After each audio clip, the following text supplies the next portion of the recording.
Hey, welcome back. Welcome to another episode of the Listen Man podcast.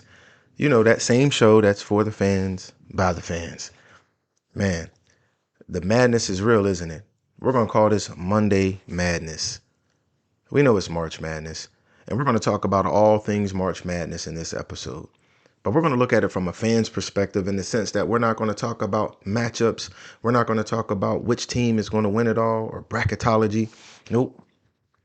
We're going to strictly talk about men's NCAA tournament versus the women's NCAA tournament. And we're going to see some of the comparisons, some of the differences, all of those things that really are making this NCAA tournament compelling to me as a fan, and I'm sure the same for you as a fan. So as always, make sure that you hit the thumbs up, make sure that you like, make sure that you follow, make sure you subscribe, and as I always say, share with your friends, your family, your enemies, people you don't like. If they like sports, send them my way. That's all I can say. Send them here, and let's make the fans' voice the loudest voices that's out there. Let's go.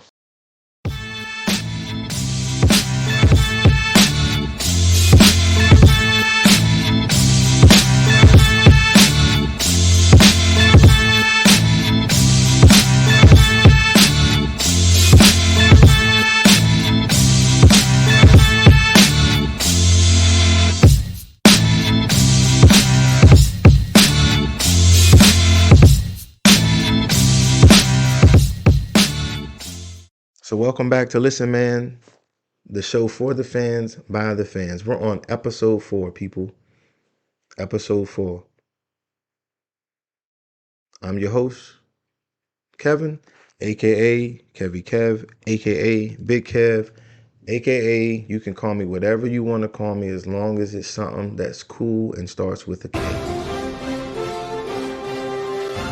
So March Madness is here. But to me, it's pretty interesting that the madness doesn't seem as mad as it used to be. Like this whole time of the year used to seem really to me like real madness. Like I could remember being in school and certain teachers would even have the games on. If you were at work, you might have the games on the computer or something along those lines to where you just are sitting back and enjoying the different games and the different things that are happening. And now it just honestly, sometimes it doesn't really even feel like it's an NCAA tournament. Do you feel that way sometimes? I know each year I'm progressively getting that way. Maybe it's because I'm getting older. I don't know. But I still enjoy basketball. But I did notice one intriguing aspect about the NCAA tournament. And that is that the women's side of basketball is being elevated and promoted in a way that's absolutely beautiful. Like I love it. I love seeing ladies basketball taking off the way that it is right now. You look at the compelling storylines. You got Caitlin Clark. She's breaking all kinds of records. So people either don't like her. Some people love her and they want to see her win a championship in Iowa and all that she's done. Then you have South Carolina, right? That whole storyline of being undefeated this year. That's a whole nother storyline. It's crazy to see what Dawn Staley is doing there and how they're becoming just a powerhouse. So the same thing, you have some people who don't want to see them go undefeated and win it all. And then you have some people who do. They want to see greatness and they want to see an undefeated season. So there's just so much going on, not including some of the fabulous freshmen like Juju out at USC. We have the young lady in Texas who's making noise. Stanford is always in the mix as a team that could potentially do something. And then you have wild cards like UConn, like other schools, Virginia Tech, in ladies basketball. And the crazy thing to me about it is I've never been into women's NCAA tournament the way that I have been maybe in the last 5 years. Even when it comes to the NBA versus the WNBA, I find myself actually watching more WNBA games than I watch a full NBA. And I think a lot of it is because of skill is fully on display. Nobody's relying on extra athleticism. It is strictly skill. Is basketball to me at its purest form. Moving the ball, positions, being in position to do what they need to do. Well, coaching is on display as well. If you have a great coach, it shows up in big moments. You know, all of these things are just aspects of the women's game that I am absolutely loving. And I hope you are too. And this is kind of a precursor a little bit to our Women's Wednesday that'll be coming in the next few weeks on this show to highlight exactly that, to highlight how women's sports are being elevated, and rightfully so, because we are seeing them do things that have never been done before. And it is honestly just beautiful to see. I'm so happy to see it. I'm a fan. And so it's intriguing for the NCAA tournament for me. Now, on the men's side, it's a little bit different. I'm actually a little bit sad to say that I'm more intrigued with the women's side of NCAA basketball tournament than I am the men's. And there's some factors for that, of course. One of the factors is, years ago coming up with the one and done rule where guys might come in the league with a lot of hype, they stay 1 year, and then they're gone. So we never really get a chance to see them grow and develop on the college stage, to see how far they could go in the NCAA tournament, maybe even win a championship. A la like Zion Williamson. Remember, he came and he was making so much noise at Duke that if you remember one of the Duke Carolina games, President Barack Obama was actually in the stands along with so many other celebrities that were visiting, Cameron indoor stadiums just to see Zion play. That was the buzz. That was the feeling that was there. Even between the rivalry of Duke and Carolina, it just always seemed so much bigger. And I live in North Carolina. So most of the people that I know are either Duke fans or Carolina fans, and they go hard. It's been a family tradition passed down. But it doesn't even really feel that way anymore. Those rivalries don't seem as big as they once did. The ACC tournament used to be huge. Like I could remember watching almost every game of the ACC tournament. And now even though my Pitt Panthers are in the ACC, I don't even really find myself watching that tournament as much. There's just nothing really compelling about it. It seems like the storylines have just diminished on the men's side. For example, I'll ask you a question. Who is the most popular men's college basketball player out there? Who is the men's Caitlin Clark? Who is the men's Juju, a fabulous freshman that's just putting up points and carrying their team into the NCAA tournament? I'll wait. And I'll wait some more. I'll even give you time to Google it. See? Just like me, you're having to think about who it is. Maybe you see a face, maybe you see a number, and you're like, man, I just don't know his name. That's kind of the plight of the men's basketball league right now. It really has no compelling storylines. Like the heavyweights are getting knocked out early, like Kentucky over the weekend. We just don't see those big powerhouse schools getting those big recruits and looking forward to seeing them play, like it used to be. You used to wait for these heavyweight bouts, these matches to develop in the Sweet 16 or the Elite Eight or even in the Final Four. Now you don't see it because guys play 1 year and then they're ready to go into the league. Now, I'm not knocking anybody that does that because a lot of times these young men come from tough backgrounds and their sole focus is trying to get their family out of situations that we all can pretty much recognize. And for someone like me, growing up in Pittsburgh, I can appreciate because in some of those neighborhoods, we all were trying to get our parents and our family out of some of those circumstances in the inner city. So that I will never hold against a player. But sometimes it just gets frustrating as a fan because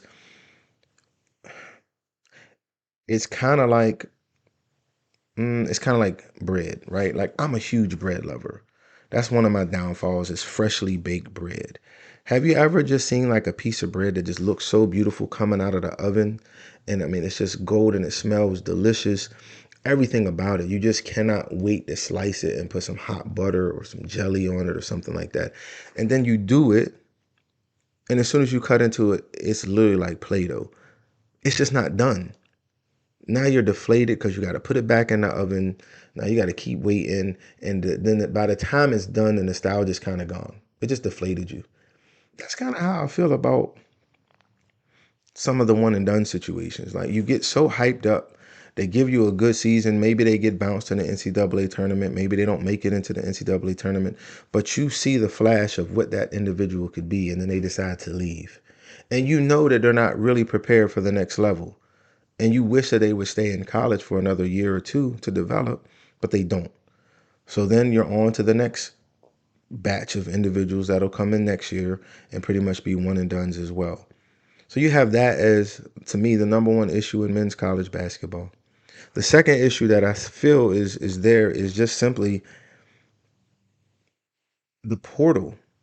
You know, guys don't get enough playing time, they're transferring. They don't like the coach, they're transferring.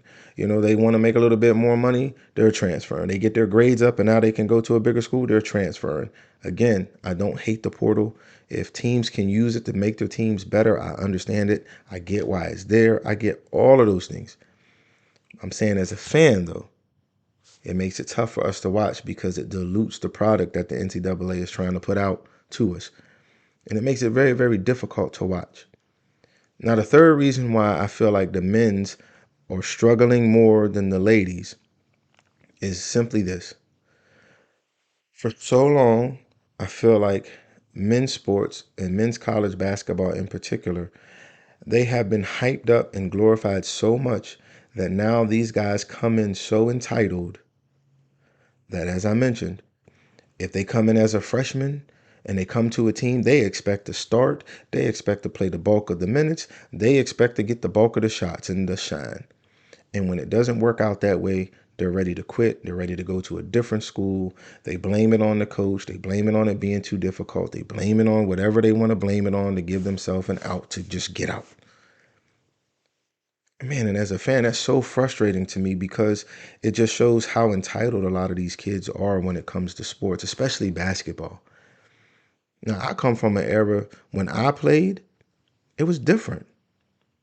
You felt fortunate if schools were coming to see you, if schools were coming or sending letters to you. I can remember getting my first few letters in the mail and how excited I was that there was interest. It didn't matter what school it came from. You just were excited about it. Now with social media, these kids can put clips out on TikTok, on YouTube, whatever it might be, and they edit them to where basically they never miss a shot on these 5 or 6 minute clips. All they're doing is dunking. They're making somebody look bad. So these schools can literally look at these things and say that they want a particular player. And so the players in their mind have been elevated so much. Kids worship them so much. They already have a social media following so much that they get to college and they don't realize that now you are a student athlete. You are an amateur, which simply means you're going to have to work now. And then when they find that realization out, they're ready to quit. They're ready to go do something else. They're ready to go to another school. And it really hurts the men's programs because the competition isn't there, because they don't allow these coaches to groom them and develop them into better basketball players. They're very impatient. So it's frustrating as a fan to see this. And then what happens is you end up with players who are underdeveloped and just begin to bounce from one school to the next school to the next school. So then they never really grow, and then we don't see them anymore. Think of players that you've seen over the last 5 years in which you're probably like me. You see it on Instagram, you see it on YouTube, the top 10 high school players in the country, and you see all of these clips, them in camps and these in games and all of these different things. And then you don't hear any more about them after their senior year. You don't even know what school they went to. You don't know what happened. It's typically because they get to college and they realize it's work. It's not just an editing of a clip. You actually have to work. And then they're ready to quit. So the entitled aspect of it, I just don't understand. The idea that you're not going to have to work to get what you want, I don't understand either. It's very, very hard for me. Story time. Listen. I don't want to be one of those guys that sound like an old head that just says, in my day, we had to walk up snow both ways to get to school, right? We all heard that from our parents, our grandparents, and none of us liked it. But I have to be honest and truly say that there is a difference. For example, I was born and raised in Pittsburgh. And Pittsburgh is a football city. Man, we love football. We play football every single day. And in the city, you don't really have a lot of yards. Now, where I grew up, about 4 houses down, it was like an empty lot. It was super small.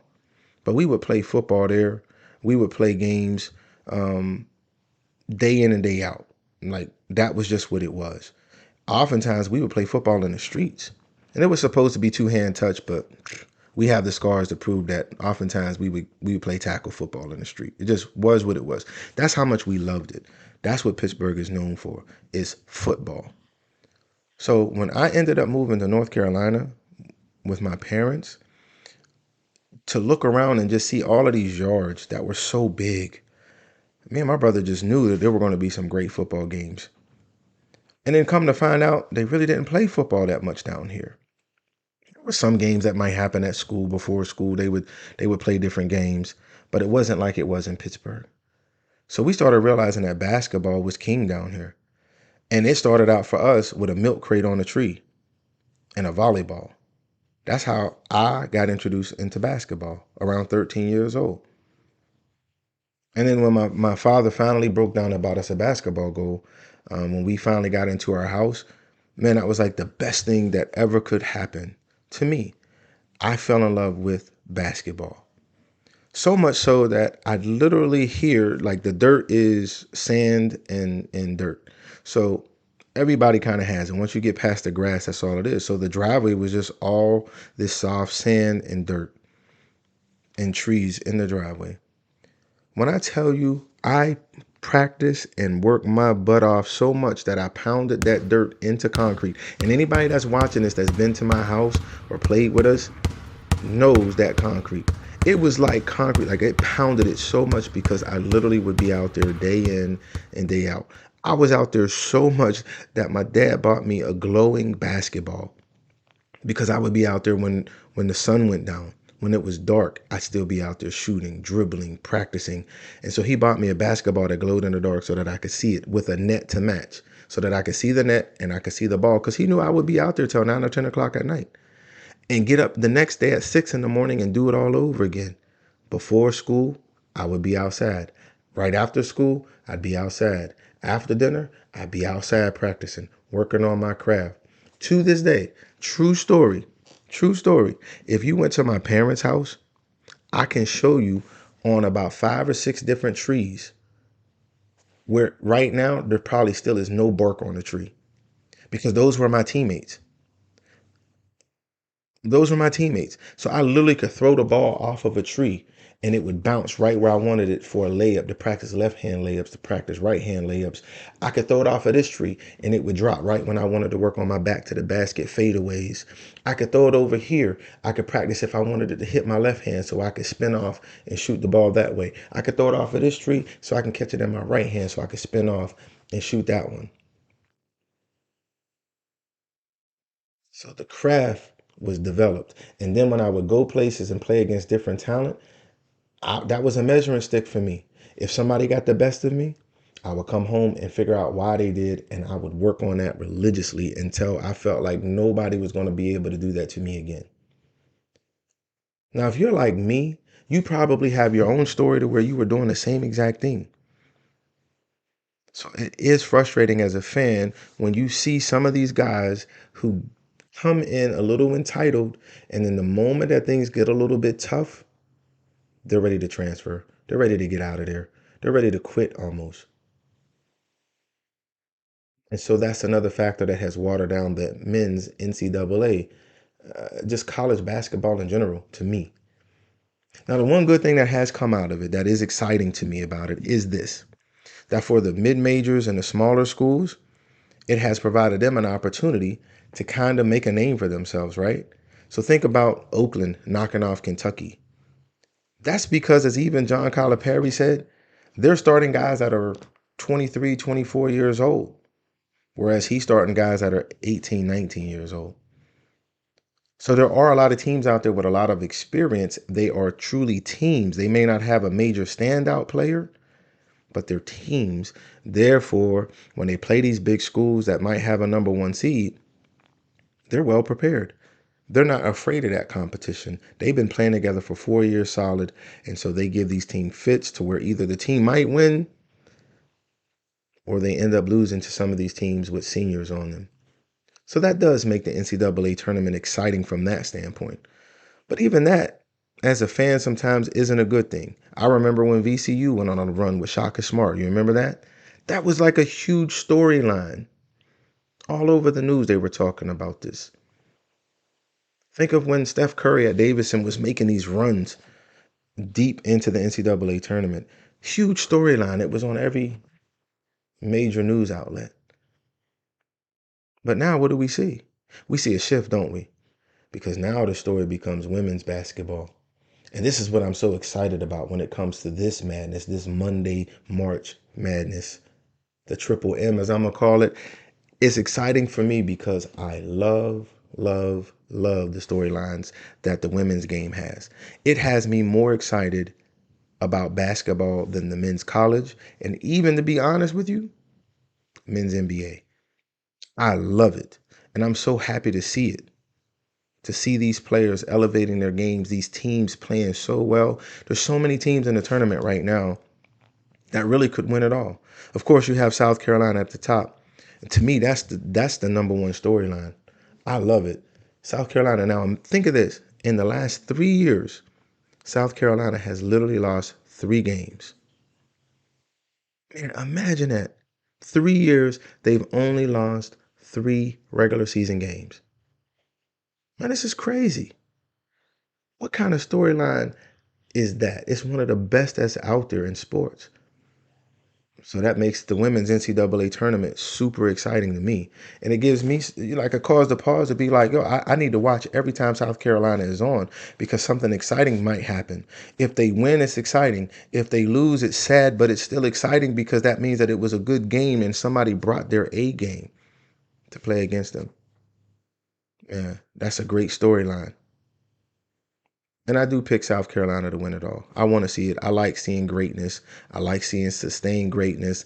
And I just hope that they get a chance to play against some of the other top teams. LSU, another team that I love. I love the grit. I like the fight. I love the way that they play together and they stick up for each other. I think it's fantastic. I do. They have, man, listen, as a team, it's just great to see defending champions that sometimes it doesn't seem like get talked about based on all these other things. So they're flying under the radar. They're going to be a dangerous team this year. So I'm excited to see what they're going to do. See what Angel Reese does as she continues to grow and develop as a player. She's going to be able to work on her game from the basically offensive end to help carry her team. It's fascinating to me. Then you have Caitlin Clark. You know, she's breaking all kinds of records. It's exciting. It's exciting to see. Now, some people have said to me and they've reached out and they said, listen, Kev, how do you feel, about Caitlin? People are calling her the best women's basketball player ever. I can understand why people say that. Breaking the points records for men and women is a huge, huge deal. Now, and nobody could take that away from her. I'm not even going to attempt to. I do say, again, if we go back to the other point about the men's side only playing 1 year and then leaving, I think that has helped her be able to break that record because guys are not staying as long. Maybe that record doesn't get broke if people like Trae Young stay longer. People who we may not have heard about that actually could fill it up, stay a little bit longer in college. Maybe that record doesn't get broke on both sides. But hats off to Caitlin Clark. She's phenomenal. And the one thing I always tell people, it doesn't matter if you've never played this game of basketball, you cannot fake putting the ball in the basket, especially from the distance that she's shooting from. It's absolutely incredible. It's incredible. So that's a whole nother dynamic and storyline that we're seeing. Is she going to be able to carry her Iowa Hawkeye team to the NCAA title and win it so that she can leave in her career with a bang? All the accolades and the championship being at the very top. What an intriguing storyline that we have. And then we have other teams out there, like I said, USC with Juju, who is my favorite college player. Plain and simple. First time I saw her play in high school, I said, listen, she's looking like Michael Kobe. She's got crazy footwork. She's got the pull to stop and pop. She's got it all. She can get to the bucket. She can shoot. If she increases her shooting percentage from 3-point line in the next year or two, She may break Caitlin Clark's record because she's a pure scorer. And right now, she has the luxury of being on a team with some seniors and juniors. But as that maturation leaves and she gets more of the load on her to score, man, be on the lookout. It is going to be absolutely fantastic to see her and some of these other ladies at these different schools elevating elevating women's basketball. I think it's absolutely fantastic. So she right now is my favorite player to watch in women's basketball. She's just something special. I love the way that she's worked on her game so far to come in as a freshman and do these things. And the sky's going to be the limit for her moving forward. So the women's game is just growing. I love seeing every time I turn on Sports Center or ESPN or one of the other debate shows, seeing more and more people talking about debates when it comes to women's college basketball. And then now we have the WNBA about to start up in a few months as well, and seeing how that's going to be. I just want to see women's sports get the same type of love that the men's side gets, especially when it comes to pay. I want to see women athletes get paid just like the men do. That'll be a topic for another day because, in all honesty, I think there's a lot of dudes in the NBA who are getting paid that have underproduced. That I would love to see some of the ladies who are producing in the WNBA get those type of contracts. Again, that's a topic for another day. But how do you feel about it? Who's your favorite player in the NCAA tournament, whether it's men or women's? Do you have one? I know for me, excuse me, I am looking at my man Burns at NC State. Now, I'm not even going to pretend like I've been following him all year and he's right down the street in Raleigh. I just found him a few weeks ago and I saw this big body and I'm like, man, that's a big dude. And then I see the footwork and he's doing Akeem Olajuwon spin moves on the baseline and wearing guys out to the point to where these guys are scared to bang with him because big dudes don't bang like that no more. I took a deep breath. I was like, man. And I just had to smile. Like it was literally like a breath of fresh air. It literally was like a breath of fresh air. Like I felt like somebody whose house was on fire. And you know how they say like the smoke gets so thick that you have to go down and you have to crawl and you're trying not to inhale it and then you finally get out the front door and just normal air just feels so refreshing. And so you just take a deep breath to clear your lungs out and you're just happy. Like that's how I felt watching Burns play. Like seeing him work in the post, seeing him demand the ball, seeing him bang, and then to look at the defenders' faces. Now, as a fan and somebody that played the game, that's what makes me more happy because I love playing in the post. And anybody that knows me know my favorite post players were Charles Barkley, was Akeem Olajuwon. I love Dominique Wilkins' back to the basket game shooting jumpers. Those were the three that I imitated the most in my yard. So my back to the basket game was something that I worked very hard on, which was tough because a lot of guards didn't do that. But I did. I just love the contact. That's part of that Pittsburgh football, I think, coming out. But I love looking at the face of the defender when he leans into them and they're like, whoa, we're not used to this because they're used to big guys shooting threes or trying to take them off the dribble. And he puts that elbow or that shoulder into their chest. I like looking at their faces because I'm like, yeah, he don't want it no more. And by the third bang, they done gave up and he spins off of them and he just lays it up. I'm like, yeah, he no mas. He done tapped out. He's done. Nothing better for me to see that. That's the my era of basketball. So Burns, keep it up. I hope you and NC State can make a deep run into the tournament. I'm not a State fan. I'm a Burns fan for sure. And man, I love seeing it. So keep grinding. I already said Juju's my favorite. I want to see them go deep as well. That should be interesting too. So who do you have for the NCAA tournament? How are you feeling about it? Leave some comments. We'll talk about it further. Again, this is just Monday Madness. So shout out to the ladies who are doing amazing things. So make sure you leave some comments for me. We'll discuss it. Speaking of which, I want to shout out my boy Nano. Listen, thank you for your comment on the last episode about Michael Jordan versus LeBron James. He simply stated that he loved talking about the different eras in time. And he said he was a New York Knicks lover, but he still tipped his hat towards MJ because MJ killed his Knicks. Thanks for being honest, Big Nano. Leave the comments. And anybody else that leaves them, I'll make sure I shout you out on the next episode and just talk about your comment. If there's something that you didn't agree with, we could talk about that further as well. I'm going to try to respond to all comments as they drop, but make sure that you do it. As I always say, I just appreciate you guys. We're just getting started. Hopefully this podcast will begin to grow as it is, and we'll continue to push forward talking about sports from our perspective, looking at it a little bit differently and looking at it with a positive spin as well. So thank you for taking some time out to spend it with me, your boy Kevin. And man, I just am appreciative of all the love that I've received so far. So as I always say, if you liked it, hit that thumbs up. Make sure that you subscribe. Make sure that you follow. And more importantly, make sure that you share. Share. And I greatly appreciate it. So we're going to look forward to seeing you on the next episode, which will drop on Friday. And look out for a preview of what that topic is going to be about. I think you're going to be excited about that one too. So as I always say, keep shining, keep smiling, stay positive no matter what's going on in life. Just trust me, it will get better. And until the next episode, you guys have a good one. This is Listen Man for the fans by a fan.